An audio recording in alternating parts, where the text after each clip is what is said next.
എന്തൊക്കെ നാടകീയ രംഗങ്ങളായിരുന്നു കേരളക്കര കണ്ടത്. രാഹുൽ മാങ്കൂട്ടത്തെ എങ്ങനെയും പൂട്ടാൻ വേണ്ടി കിണഞ്ഞു പരിശ്രമം നടത്തി നിരയായി ഒന്നിനു പിറകെ ഒന്നായി പരാതികൾ വന്നു ചേരുകയായിരുന്നു. ഒന്നിലും രണ്ടിലും നടക്കാത്ത അറസ്റ്റ്. മൂന്നാമത്തെ പരാതിയിന്മേൽ അതിനാടകീയമായി നടത്തിയ കേരള പോലീസ് ആ അറസ്റ്റിന്റെ പേരിൽ വെട്ടിലാകാൻ പോകുന്ന കാഴ്ചയാണ് നമ്മൾ ഇനി കാണാൻ പോകുന്നത്.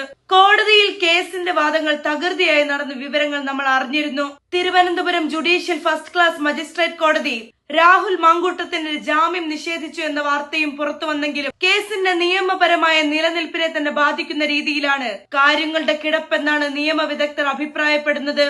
എഫ്ഐആറിൽ നിരവധി അപാകതകൾ ഉള്ളതായാണ് പലരുടെയും അഭിപ്രായം. 2023 പുതിയ നിയമങ്ങൾ നിലവിൽ വന്ന സാഹചര്യത്തിൽ ഈ കേസ് പഴയ CRPC പ്രകാരം എടുത്തത് നിയമപരമായി നിലനിൽക്കില്ലെന്നാണ് നിയമവിദഗ്ധരുടെ കണ്ടെത്തൽ. പുതിയ നിയമപ്രകാരം ഇലക്ട്രോണിക് മാധ്യമങ്ങളിലൂടെ മൊഴി നൽകിയാൽ 3 ദിവസത്തിനകം നേരിട്ടെത്തി ഒപ്പിടണമെന്ന നിബന്ധന പാലിക്കപ്പെട്ടിട്ടില്ലെന്നും വിദേശത്ത് നിന്ന് പരാതിക്കാർ നേരിട്ടെത്താത്തത് കേസിനെ ബാധിക്കുമെന്നും പലരും ചൂണ്ടിക്കാട്ടുന്നു.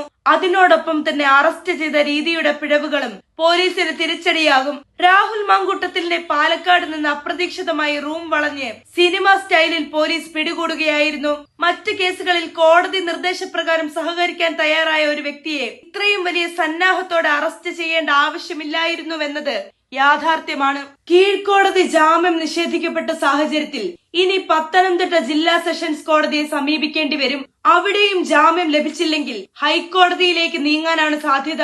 മജിസ്ട്രേറ്റ് കോടതിയിൽ നിന്ന് ഇങ്ങനെയൊരു വിധി അഭിഭാഷകനായ ശാസ്തമംഗലം അജിത് കുമാർ പ്രതീക്ഷിച്ചിരുന്നു. പത്തനംതിട്ട ജില്ലാ കോടതിയിലോ ഹൈക്കോടതിയിലോ ഉടൻ ജാമ്യാപേക്ഷ നൽകാനാണ് തീരുമാനമെന്നാണ് അറിയാൻ കഴിയുന്നത്. മുകൾ കോടതികളിലേക്ക് പോകും തോറും കേസിന്റെ പരിണാമം പോലീസിന് തിരിച്ചടിയാകാനാണ് സാധ്യത. ഇതിന് കാരണം രാഹുൽ മാങ്കൂട്ടത്തിനെതിരെയുള്ള തെളിവുകളുടെ പരിമിതികളാണ്. അതിജീവിതയുടെ മൊഴി ഇലക്ട്രോണിക്കായി ലഭിച്ചതല്ലാതെ മെഡിക്കൽ പരിശോധനകൾ ഒന്നും നടന്നിട്ടില്ലെന്നും ഇങ്ങനെയുള്ള സാഹചര്യത്തിൽ പ്രതിയെ ജയിലിൽ അടയ്ക്കുന്നത് ശരിയല്ലെന്നും നിയമവിദഗ്ധർ അഭിപ്രായപ്പെടുന്നു. അറസ്റ്റ് നിയമപരമല്ലെന്നും സുപ്രീം കോടതിയുടെ മുൻ ഉത്തരവുകൾ പ്രകാരം പരസ്പര സമ്മതത്തോടെയുള്ള ബന്ധങ്ങളിൽ പിന്നീട് ബലാത്സംഗ കുറ്റം ആരോപിക്കുന്നത് സംബന്ധിച്ചുള്ള നിരീക്ഷണങ്ങളും പ്രതിഭാഗം ശക്തമായി വാദിക്കുന്ന സാഹചര്യമാണ്. ഏതായാലും വരും ദിവസങ്ങളിൽ പിണറായി പോലീസിന്റെ ചീട്ട് കീറുമെന്ന കാര്യം ഉറപ്പാണ്. അത് നമുക്ക് കാത്തിരുന്നു തന്നെ കാണാം.